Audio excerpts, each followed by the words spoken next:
जय जय शङ्कर हर हर शङ्कर जय जय शङ्कर हर हर शङ्कर जय जय शङ्कर हर हर शङ्कर जय जय शङ्कर. சமூக தனி வாழ்க்கை நெறிகள். தெய்வத்தின் குரல் 3ஆம் பாகம். பரோபகாரம். வார வழிபாடு. வார வழிபாட்டு சங்கம் என்று ஊருக்கு ஊர் இருக்க வேண்டும் என்று நான் ஓயாமல் சொல்லி வருவது உங்களுக்கு தெரிந்திருக்கும். வாரத்தில் ஒரு நாள் ஜனங்களை எல்லாம் ஒன்று சேர்த்து கோயிலில் வழிபாடு நடத்த வேண்டும் என்பதுதான் இதன் நோக்கம். இதர மதஸ்தர்கள் அத்தனை பேரும் இதை யாரும் சொல்லாமலே தாங்களாக செய்து வருகிறார்கள். இதன் பிரத்யக்ஷ சக்தியால் தான் அவர்களுக்கு புது சுதந்திர தேசமே முதற்கொண்டு கிடைக்கிறது. நமக்கோ லோகம் முழுக்க ஏற்கனவே இருந்த கௌரவமும் நாளுக்கு நாள் குறைந்து கொண்டிருக்கிறது.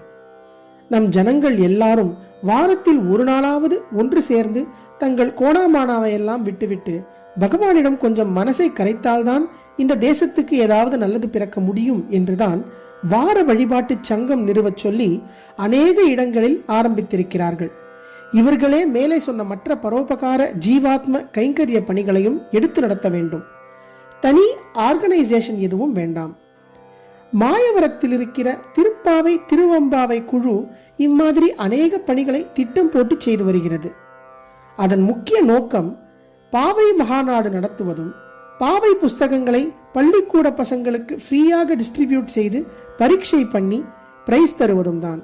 இவற்றோடு கூட ஜெயில் கைதிகளுக்கு பக்தி நூல்கள் கொடுப்பது, அவர்களை பஜனை பண்ண வைப்பது, ஆஸ்பத்திரி நோயாளிகளுக்கு பிரசாதமும் ஸ்தோத்திர புஸ்தகங்களும் விநியோகிப்பது, சத்சங்கம் யார் ஏற்படுத்தி தெரிவித்தாலும் அவர்களுக்கு மத சம்பந்தமான பிரசுரங்கள் அனுப்புவது, அனாதை பிரேத சம்ஸ்காரம் பண்ணுவது, வெட்ட வெளியில் கோயில் இல்லாமல் இருக்கிற மூர்த்திகளுக்கும் இடிந்து பாழான கோயிலில் உள்ள மூர்த்திகளுக்கும் கொட்டகை போட்டு அங்கே பூஜைக்கு ஏற்பாடு பண்ண முடியாவிட்டாலும் ஒரு அகலையாவது ஏற்றி வைக்க பண்ணுவது, கோயில் நந்தவனங்களை பராமரிப்பது, பசுக்களுக்கு மேய்ச்சல் திடல் வளர்ப்பது, அதுகள் சொரிந்து கொள்ள கல் நாட்டுவது, சுமை தாங்கி நாட்டுவது, வார வழிபாடு என்கிறேனே அதன்படி பிரதி வாரமும் ஒரு கிழமையில் பகவன் நாம பஜனையுடன் உள்ளூரிலோ வெளியூரிலோ அங்கேயுள்ள ஒரு கோயிலுக்கு போய் பிரதட்சணம் பண்ணி கோபுர வாசலில் கொஞ்சம் கொஞ்சம் நாழி மௌனம், தியானம், நாமஸ்மரணம், சங்கீர்த்தனம், பிரவச்சனம் முதலியன பண்ணுவது என்று பல காரியங்களை செய்கிறார்கள். வாரத்தில் ஒரு நாள் கூட்டு வழிபாடு, வாரத்தில் ஒரு நாள் பொதுப்பணி என்றால் எப்படி முடியும்? ஒரு நாள் தானே லீவ் இருக்கிறது என்று கேட்பீர்கள். அந்த ஒரு நாளிலேயே தான் இரண்டையும் சேர்த்து செய்ய சொல்கிறேன். தெய்வப்பணி சமூகப்பணி இரண்டையும் ஒன்றாக சேர்த்து ஞாயிற்றுக்கிழமை தோறும் செய்ய வேண்டும். முதலில் கோவில் வாசலில் எல்லா ஜனங்களும் சேர்ந்து வழிபட்டு அத்தனை பேரும் அந்த ஒரே பராசக்தியின் குழந்தைகளாக சேர்ந்து பகவன் நாமத்துடனேயே கோவிலை பிரதட்சணம் பண்ணி கொண்டு போய் குளம் வெட்டுவதையோ ரோடு போடுவதையோ நந்தவனம் வளர்ப்பதையோ செய்ய வேண்டும். வேலையெல்லாம் முடிந்த பின்னும் கோவிலுக்கே திரும்பி வந்து உன் கிருபையால் இன்றைக்கு கொஞ்சம் பாவத்தை கழுவிக்கொள்ள முடிந்தது, சரீரம் எடுத்ததற்கு பயனாக ஒரு உபகாரம் பண்ண முடிந்தது என்று நமஸ்காரம் செய்ய வேண்டும். கொஞ்சம் பஜனை ஒரு 10 நிமிஷம் இருந்தால் கூட போதும். கொஞ்சம் உபன்யாசம் நடத்திவிட்டு எல்லாரும் கலைய வேண்டும். 63 அல்லது ஆழ்வாராதிகள் அல்லது பக்த விஜயத்தில் வரும் மகான்கள் இவர்களை பற்றிய உபாசனையாக இருந்தால் நம் மாதிரி மனிதர்களாக இருந்தவர்களே எப்படியெல்லாம் தியாகத்தாலும் பிரேமையாலும் தெய்வமாக உயர்ந்திருக்கிறார்கள் என்று மனசில் ஆழப்பதியும். செலவு விஷயம் ஜாக்கிரதை தேவை. செலவுக்கு என்ன செய்வதென்றால் பணக்காரனைத்தான் நம்பிக்கொண்டிருப்பது என்றில்லாமல் அவனவனும் ஒரு காலனாவது கொடுக்க வேண்டும்.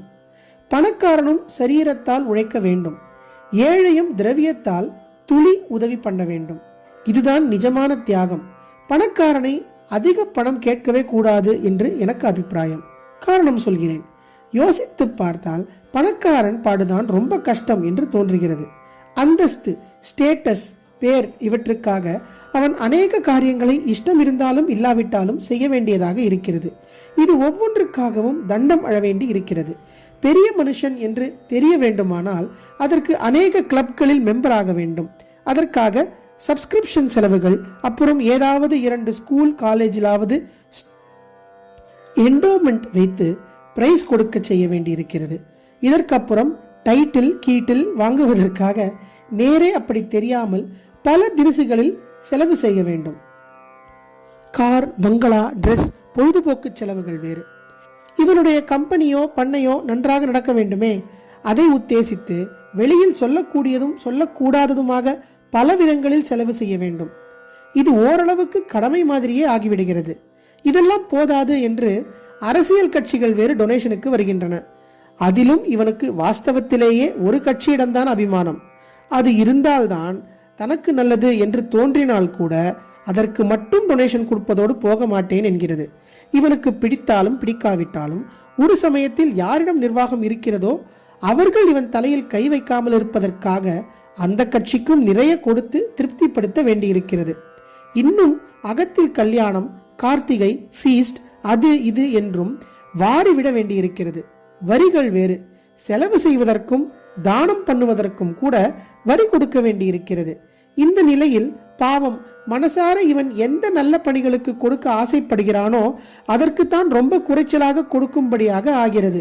பேர், புகழ் மாதிரியான சமாச்சாரங்கள், பிசினஸ் இன்ட்ரெஸ்ட் முதலானதுகள் அத்தியாவசியமாகி விடுகின்றன. இப்படி இருக்க வேண்டாமே என்று நாம் சொல்லி பிரயோஜனமில்லை. நாமே அந்த பணக்காரனாக இருந்தாலும் இப்படித்தான் செய்வோம். இம்மாதிரி வேண்டாததற்கு செலவழித்துவிட்டு வேண்டியதற்கு செலவு செய்ய முடியாத போது அவனுக்கே கில்ட்டியாகத்தான் இருக்கும். இந்த சமயத்தில் நாம் வேறு போய் அவனிடம் யாசகம் கேட்டு அவனை கஷ்டப்படுத்துவானேன்? தனக்கு பிடித்த காரியத்துக்கே மனசார கொடுக்க முடியாத பரிதாபமான ஸ்திதியில் அவனை கொண்டு போய் நாம் வைப்பானேன் என்று எனக்கு தோன்றுகிறது. சமூக காரியங்கள் என்றால் எத்தனையோ இருக்கின்றன. ஆனால் இந்த காரியங்களுக்கு பேட்ரனாக இருக்கக்கூடிய பணக்காரர்கள் யார் என்று பார்த்தால் ஒவ்வொரு ஊர் அல்லது பேட்டையிலும் ஒரு 10-12 பேர் தான் இருப்பார்கள். இவர்களிடமே ஒவ்வொரு காரியத்துக்கும் ரசீது புஸ்தகத்தை தூக்கி கொண்டு ஓடினால் அவர்களும் தான் என்ன செய்வார்கள்? ஒன்று வேண்டாவிருப்பாக கொடுப்பார்கள், அல்லது விருப்பம் இருந்தும் கூட நிறைய கொடுக்க முடியவில்லையே என்று துக்கப்படுவார்கள். நமக்கும் யோசனை வருகிறது, அந்த பணம் கணக்கில் வந்ததா வராததா? கணக்கில் வராதது என்றால் அந்த மாதிரி பணத்தை தர்மத்துக்கு பிரயோஜனப்படுத்தி கொள்ளலாமா என்றெல்லாம் யோசனை வருகிறது. ஆனதால் பணக்காரர்களை நம்பித்தான் சோஷியல் சர்வீஸ் என்று வைத்துக் கொள்ளவே கூடாது. அவர்களாகவே காதில் விழுந்து கூப்பிட்டு கொடுத்தால் தாராளமாகவே வாங்கிக் கொள்ளலாம். நாம போய் பிடுங்கி எடுக்கக்கூடாது என்று தோன்றுகிறது.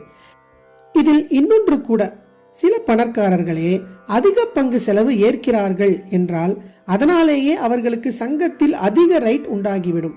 அவர்களுக்கு மற்றவர்கள் பவ்யப்படும்படியாக ஆகும். எதிலும் அவர்கள் சொல்லுவதுதான் முடிவு என்றாகிவிடும். இது கூடாது. பொதுவாகவே பணத்தின் டச், ஸ்பரிசம் வந்துவிட்டால் அதோடு ஒரு காரியத்தில் அநேக கெடுதல்களும் வந்துவிடும். பொது தொண்டு செய்ய புறப்படுகிறவர்கள் பண விஷயத்தில் ரொம்பவும் ஜாக்கிரதையாய் இருக்க வேண்டும். நல்ல ஆதரவு திரவிய சகாயமாகவும் நம் காரியத்துக்கு கிடைத்தால் கூட அதனால் ஓவர் எந்தூசியாஸ்டிக் ஆகி அதீத உற்சாகம் அடைந்து இப்போது இந்தியா கவர்மெண்ட் செய்கிற மாதிரி ஆம்பிஷியஸ் பிளானிங், அதி ஆசை திட்டம் போட்டு நிறைய பணம் கலெக்ட் பண்ண ஆரம்பிக்க கூடாது. இப்படி ஆரம்பித்தால் அதற்கு ஒரு முடிவே இருக்காது. இதனாலே பரோபகாரம் என்கிற அன்பு எண்ணத்தையும் அதில் அங்கமாக செய்கிற தேவாலய கைங்கரியங்களின் பக்தி எண்ணத்தையும் கூட வசூல் எண்ணம் முழுங்கிவிடும். எப்போது பார்த்தாலும் ரசீது புஸ்தகமும் கையுமாக அலைவதும், பேப்பர்காரர்களை பிடித்து அப்பீல் பண்ணலாமா, அட்வர்டைஸ்மெண்ட் பிடித்து சோவனீர் போடலாமா என்பதே சிந்தையாக தவித்துக் கொண்டிருக்கும்படியும் ஆகும். நிறைய பணம் சேர்ந்து அதை கையாள வேண்டியிருக்கும் போது நாமே எப்படி மாறிப்போய் விடுவோமோ என்ற பயம் சதாவும் இருக்கணும். அதுவும் இல்லாமல் ரொம்பவும் பணம் சேர்ந்தால் ஊரில் இருப்பவர்களுக்கும் அது சரியாக பிரயோஜனமாகிறதா என்ற சந்தேகமும் எழும்பும். இதோடு கூட சற்று முன் சொன்ன மாதிரி இஷ்டமில்லாதவனையும் நிர்பந்தப்படுத்தி வாங்குவதும், இப்படி வாங்கிவிட்டதால் அப்புறம் அவனிடம் பவ்யப்பட்டு நிற்பதும் நம் பணியையே அசுத்தம் செய்துவிடும்.